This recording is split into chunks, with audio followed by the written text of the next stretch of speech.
자, 오늘 부활절을 맞이하여 사망 권세를 이기시고 부활하신 우리 주님께서 주시는 놀라운 은혜와 축복이 여러분 그리고 여러분 가정 위에 충만케 되기를 주님의 이름으로 축원합니다.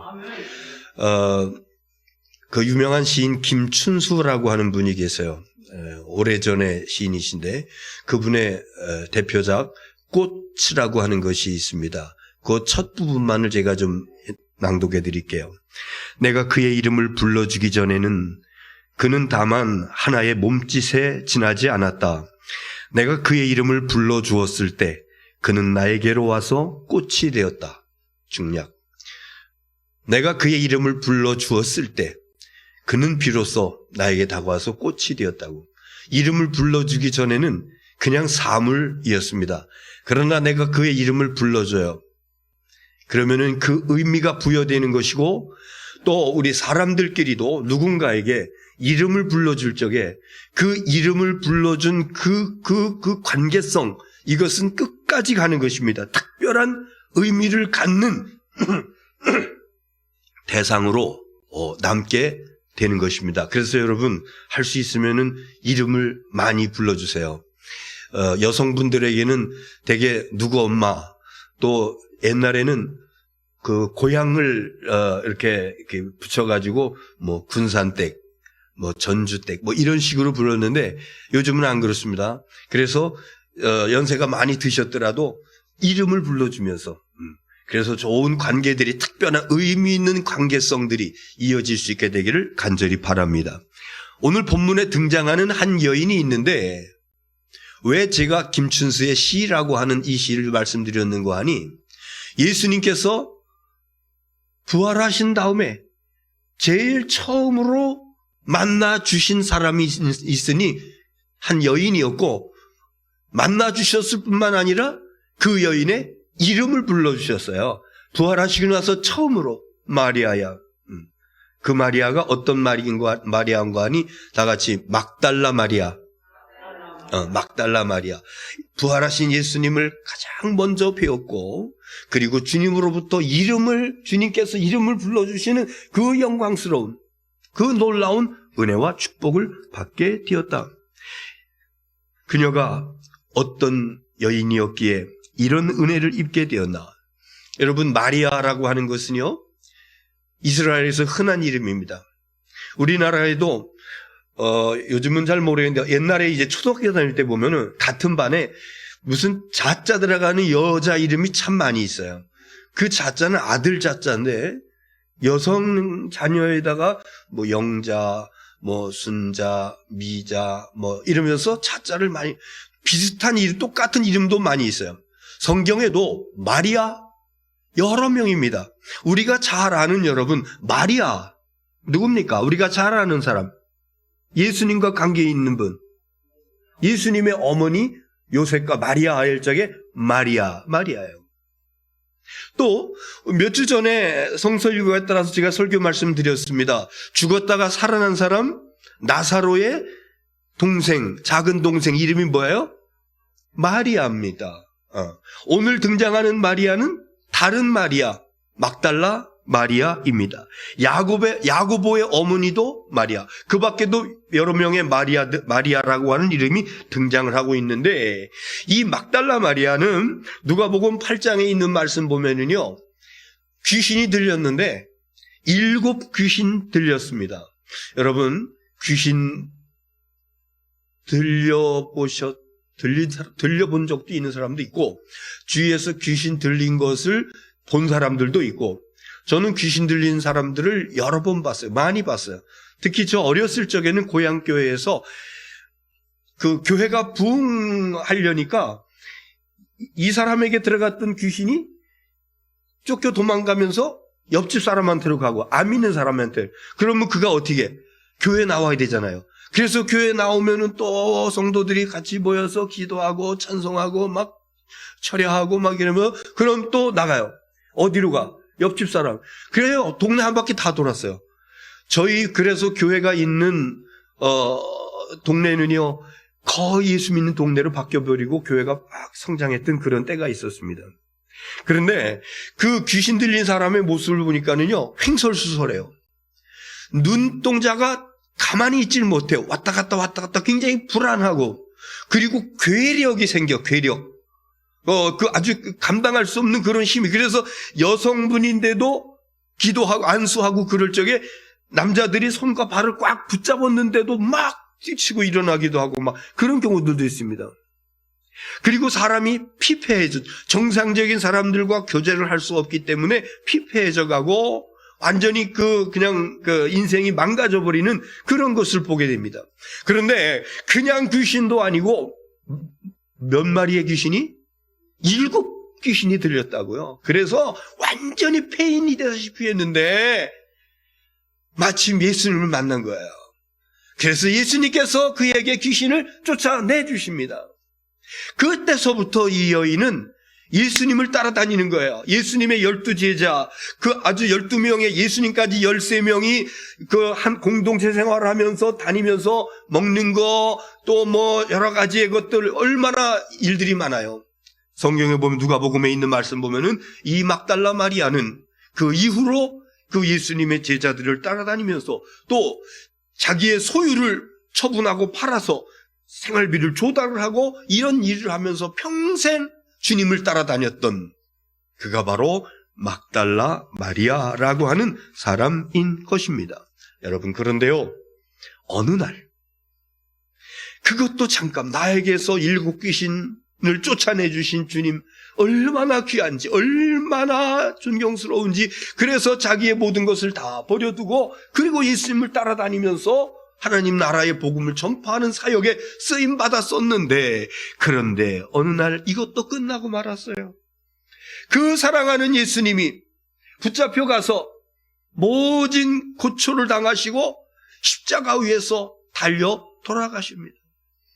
그리고 제자들도 멀찍이서 따라가긴 했습니다만은, 그러나 제자들도 예수님 돌아가신 이후에 숨어버리고, 이런 상황 가운데서 이 막달라 마리아는 향품을 구입을 합니다. 그리고 예수님이 이제 장사 지냈는데 그 장사 지내진 그 돌무덤 거기 찾아가서 예수님 몸에다가 향품을 발라드리기 위해서, 그래서 새벽에 안식일 후 첫날, 그러니까 주일이에요. 주일 새벽에 그 무덤으로 찾아가는 것을 보게 됩니다. 그런데 가서 보니까는요, 돌무덤에 뚜껑이 열려져 있어요. 여러분, 우리가 이해가 안 되죠. 이게 무슨 이야기인지. 저는 예수님이 묻혔을 것으로 추정되어지는 그 무덤을 방문한 적이 있습니다. 이렇게 절벽인데 바위로 되어 있는 절벽.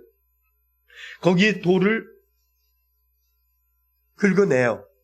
그래서 높이가 한 1m 50. 이렇게 좀 굽으려야 들어갈 수 있을 정도. 그 다음에 깊이가 한 3m 정도 되는 그런 굴입니다. 그래, 거기다가 시신을 그 안에다가 놓고, 그리고 커다란 돌로, 입구를 다 막을 수 있는 그런 돌로 거기를 가려놓는, 이것이 이스라엘 사람들의 그 장례법입니다. 그런데 이 막달라 마리아가 향품을 가지고 주일날 새벽에 얼마나 주님을 사랑했던 여인인지, 여러분, 그게 쉽습니까? 아직 해 뜨기 직전 어둑어둑한 그 미명 시간에 장사 지낸 지 이틀 정도 지났어요. 금요일날 돌아가셔가지고 이제 주일 새벽이니까. 그런데 그 무덤으로 찾아가는 그 여인의 모습, 얼마나 아름다운 모습인지요. 얼마나 귀한 모습인지요. 그런데 가보니까 돌무덤이 열려져 있어요. 그리고 그 안을 보니까 예수님 시신이 없어요. 그래서 달려가는 겁니다. 평소에 이제 알고 있었으니까 어디 있는지 알잖아요. 그래서 베드로와 예수님의 사랑하는 제자, 예수님께서 사랑하는 제자, 사랑의 사도, 가장 그 연세가 막 고령까지 존재하면서 그러면서 복음을 전파했던 예수님의 가장 사랑하는 제자 누굽니까? 요한입니다. 그 요한과 베드로에게 예수님 시신이 없어졌어요. 그랬더니요, 이 두 제자들이 달려가는 겁니다. 근데 아마 요한이 더 달리기를 잘했나 봐요. 달려가서 보니까 정말 시신이 없어요. 그러면서 거기서 있는데 바로 이제 베드로가 바로 늦게 좀 달려와가지고 베드로는요 그냥 굴 속으로 들어갑니다. 그래서 막 찾습니다. 그러면서 거기 있었던 세마포, 그 다음에 머리를 쌌던 거 이런 것들 이제 보고 만져보고, 그때서야 이 요한도 굴 안에 들어가서 좀 소심했던 사람인 것 같아. 그리고 베드로는 다혈질적인 것도 여기서 볼 수가 있어요. 오자마자 그냥 들어가서, 어떤 사람은 가서 들어가지도 못하고 있다가 베드로가 들어가서 이것저것 정리해 놓고 나니까 따라 들어가서. 그런데요, 이해가 안 되는 구절이 하나 있습니다. 자, 요한복음 2장 10절 말씀 보겠습니다. 2장 10절. 시작. 이에 두 제자가 자기들의 집으로 돌아가니라. 예수님 시신이 없어졌는데 가장 대표적인 제자, 예수님의 수제자, 그리고 가장 사랑하는 제자 둘이 어떻게 조치를 해야 되지 않습니까? 그런데요, 그 예수님 시신이 없어진 것을 보고 집으로 돌아갔대요. 성서학자들이 이 부분에 대해서 여러 가지로 이야기를 합니다. 그 중에서 어떤 분이 그런 얘기를 해요. 예수님을 십자가에 처형시키고 시신을 갖다가 어디로 없애버린 사람들이 이제는 제자들을 잡아 죽일 것이다. 그러니 나 숨어야 된다. 이래가지고 집으로 급하게 돌아갔다. 이렇게 이야기를 합니다. 자, 그런데 이어지는 말씀 보니까 막달라 마리아는, 베드로와 요한은 그 굴에 예수님 안 계신 것을 보고 그리고 바로 집으로 그냥 가버렸는데, 이 막달라 마리아는 그 무덤에서 울고 있는 겁니다. 자, 11절 보세요. 11절 시작. 마리아는 무덤 밖에 서서 울고 있더니 울면서 구부려 무덤 안을 들여다보니, 울고 거기 예수님 시신이 없어졌는데 이거 어떻게 된 일이지? 그러면서요 안타까운 마음을 발을 동동 구르면서 그러면서 울고 있는 거예요. 그 다음 절 보세요. 12절 시작. 흰옷 입은 두 천사가 예수 시체 뉘었던 곳에 하나는 머리편에 하나는 발편에 앉았더라. 여기 놀라운 사실을 요한복음에서는 기록을 하고 있습니다. 베드로와 요한은 그 굴 안에 들어갔어요. 묘지 안에 들어갔어요. 그런데 그때 천사 봤어요? 못 봤어요? 못 봤습니다. 그냥 자기들 집으로 돌아가 버렸잖아요. 그런데 막달라 마리아는 안타까운 발을 동동 구르면서 울면서 그러면서 그 굴을 쳐다보니까 천사 둘이, 흰옷 입은 천사 둘이 있는데 하나는 예수님 머리 있는 쪽에, 하나는 다리 있는 쪽에 두 천사들이 있는 것을 보게 되는 것입니다. 자, 여러분, 천사는 영적인 존재입니다.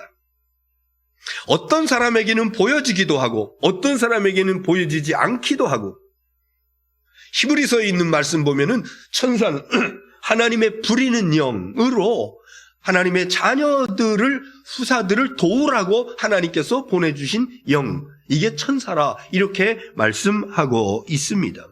두 제자들에게는 보여지지 않았어요.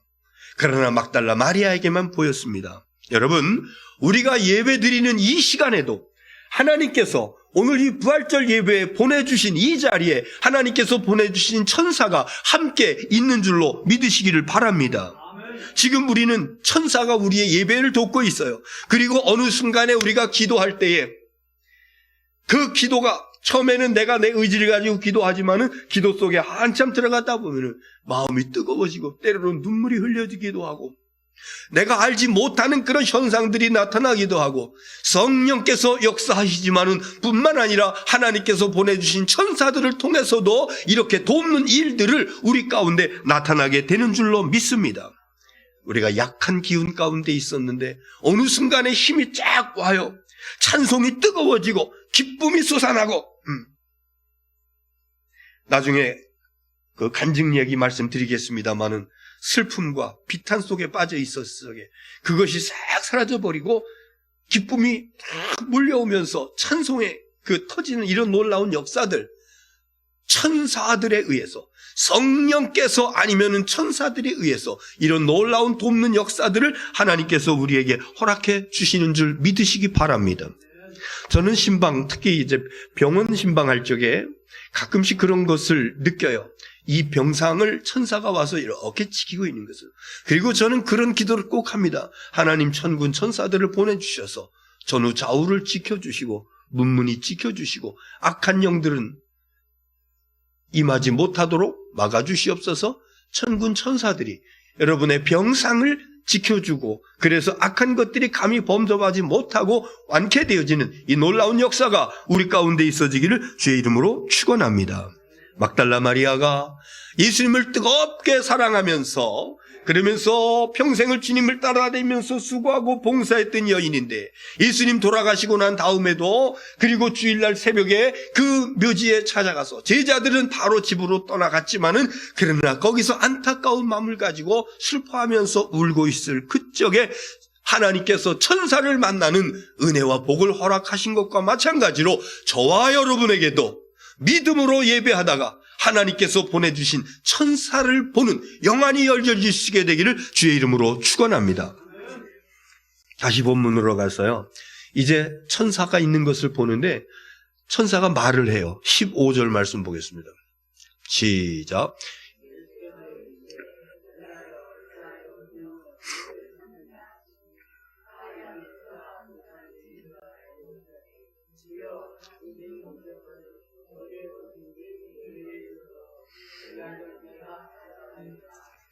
천사하고 이야기를 하고 있는 가운데 그때 뒤에서 여자여 어찌하여 울며 누구를 찾느냐.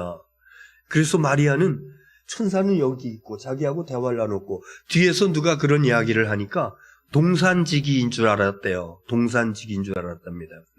그러면서 당신이 예수님의 시신을 옮겼으면 나에게 얘기해 주세요.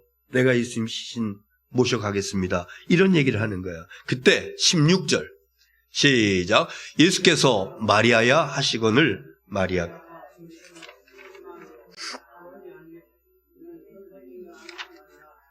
네.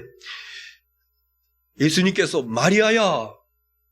그러니까 다시 이거 내 듣던 목소리인데?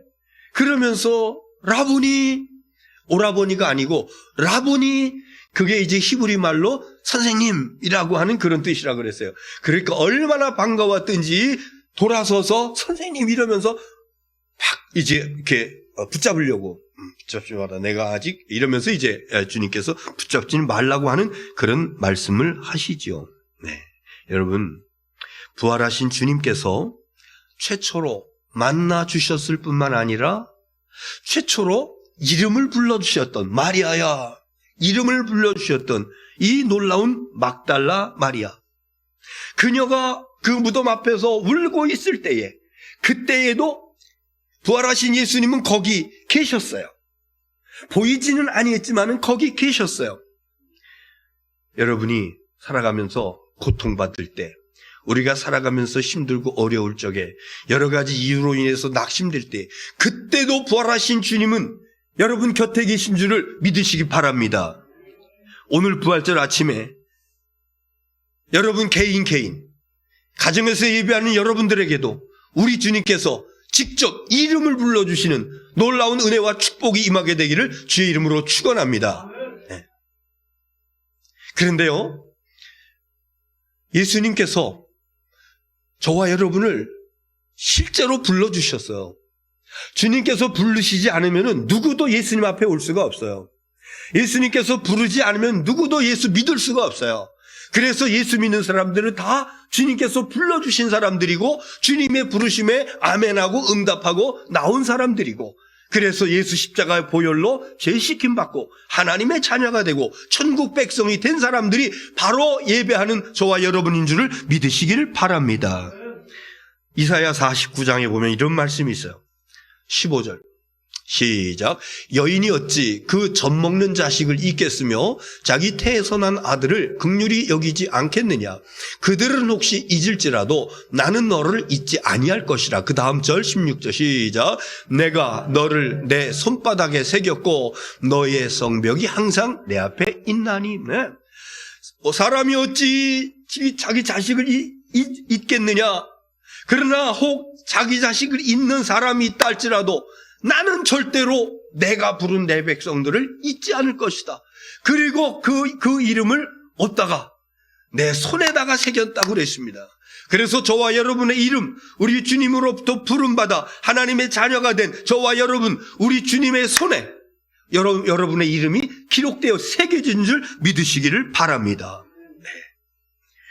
막달라 마리아가 어떤 은혜를 또 그 다음에 입었는가 하니 20장 17절에 보면 이런 말씀이 있어요. 17절 시작. 예수께서 이르시되 나를 붙들지 말라. 내가 아직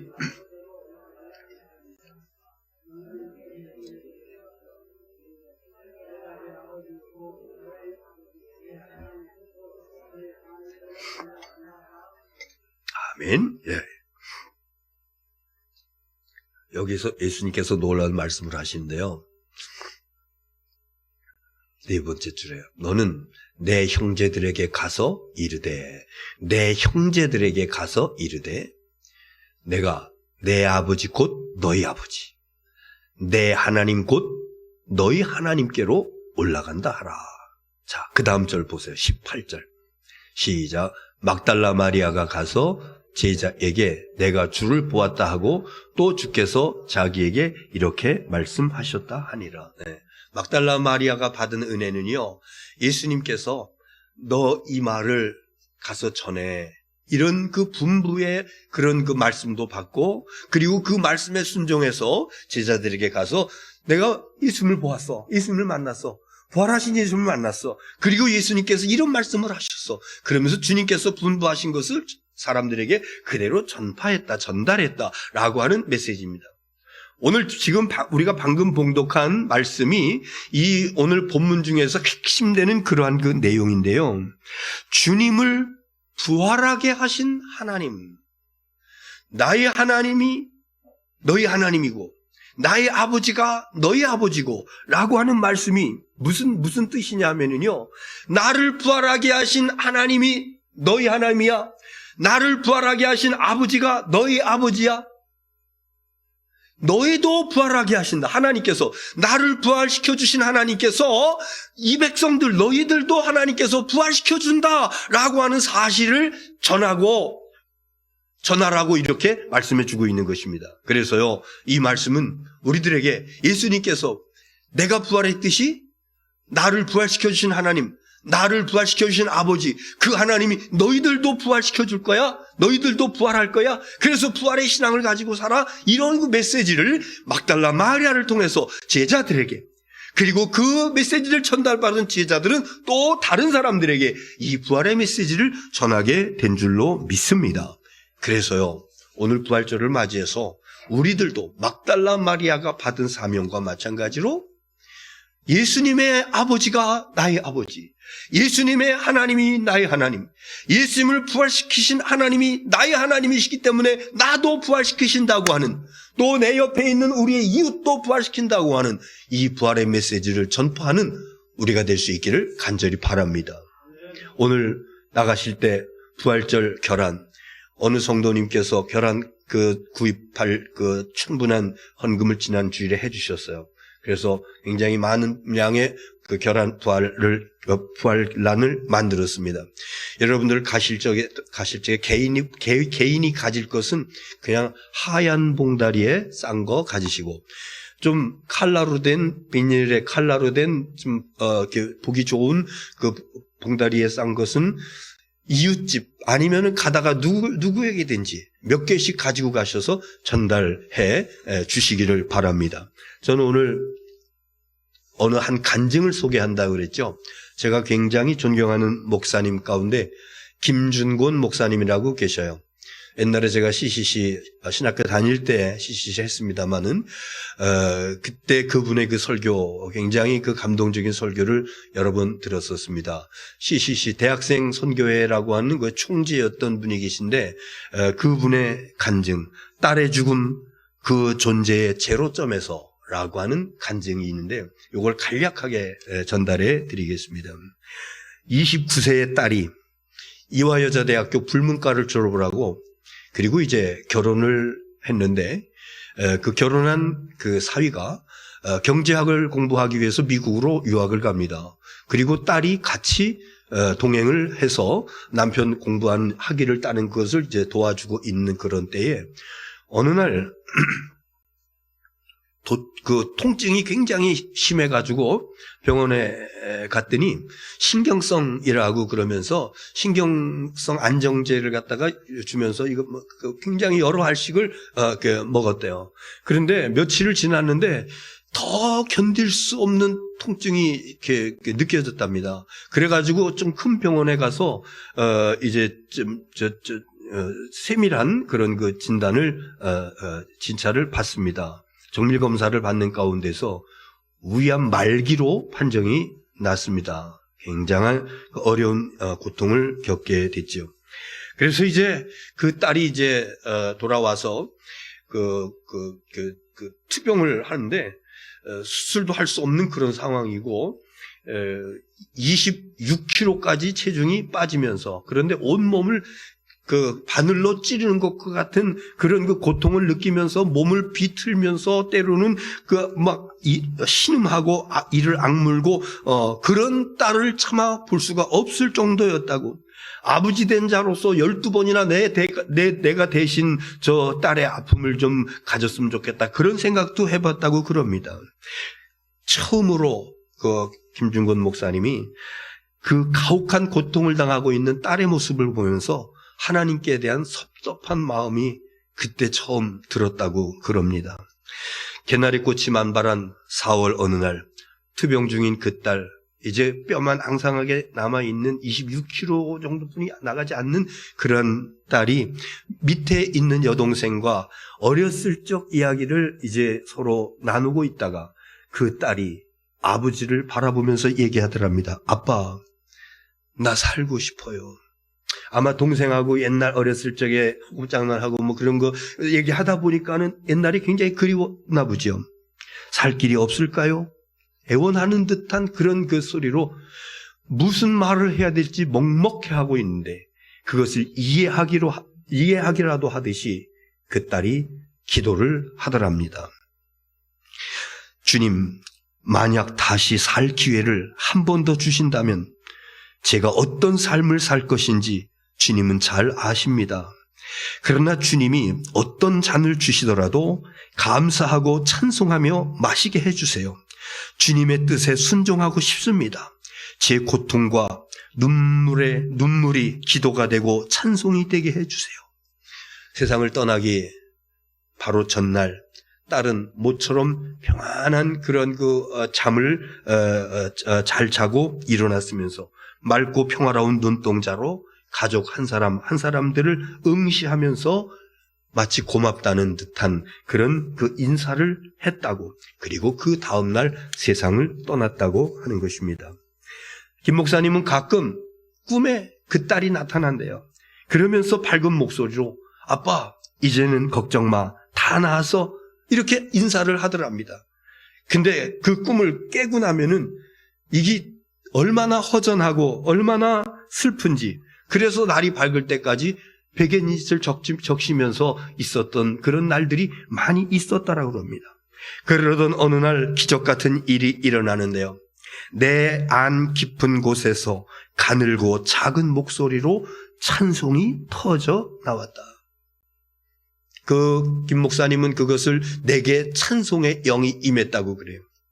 내 안에 성령께서 찬송하게 하시는데, 그런데 나도 모르게 내 안에서 찬송이, 작은 목소리지만은, 가냘픈 목소리지만은 찬송이 나오는데, 그런데 그때 내 안에 예수님께서 계신 것이 느껴지고 확신되어지고, 비록 딸을 먼저 보내고 꿈속에서 만나고 깼을 적에는 허전하고 슬프고 눈물 흘리고, 그런데 그때도 주님께서는 내 안에, 그때도 주님께서는 내 곁에 계시면서 나에게 힘과 용기를 주셨다.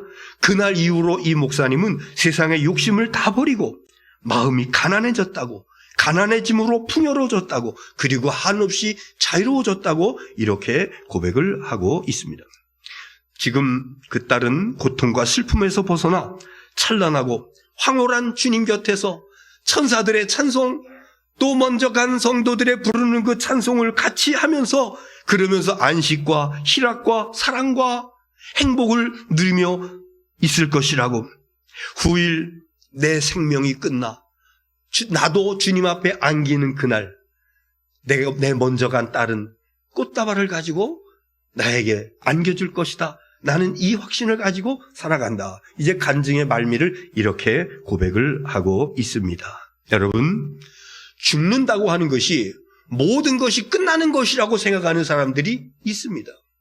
그러나 오늘 말씀에도 나왔고 성경에도 여러 곳에서 분명하게 말씀하고 있고, 죽음은 끝이 아니라 그 다음에 놀라운 영원한 세계가 새롭게 시작되는 것이니 그때 바로 죽은 자가 살아나는, 예수님께서 살아나신 것과 마찬가지로 부활의 첫 열매가 되신 예수님처럼 예수님을 부활시켜 주신 하나님께서 우리 모든 하나님의 백성들도 다시 살게 하셔서 영원히 살게 하는 은혜와 축복을 허락해 주시는 줄로 믿습니다. 오늘 막달라 마리아에 대한 내용을 말씀드렸어요. 7 귀신 들려서 고통당했을 적에 고쳐주신 주님 얼마나 감사한지 평생을 그 주님을 따라다니면서 봉사하고 같이 하늘나라의 그 나라를 전파하는 데 사용되었는데, 그런데 그 주님 십자가에 돌아가시고 장사 지냈을 적에 그 무덤을 떠나지 못하고 거기서 안타까워하면서 울고 있을 적에 그때 천사들을 보고 그때 주님을 만나고 주님께서 그의 이름을 불러주시고, 그리고 내 하나님이 너희 하나님이야, 내 아버지가 내 아버지야, 나를 부활시켜 주신 아버지 하나님께서 너희들도 부활시켜 주실 것이야, 이 사실을 전파하라고. 그래서 그 말씀에 순종했던 이 막달라의 마리아에게 임했던 놀라운 은혜와 축복이 저와 여러분에게도 임하게 되기를 주님의 이름으로 축원합니다. 기도하겠습니다.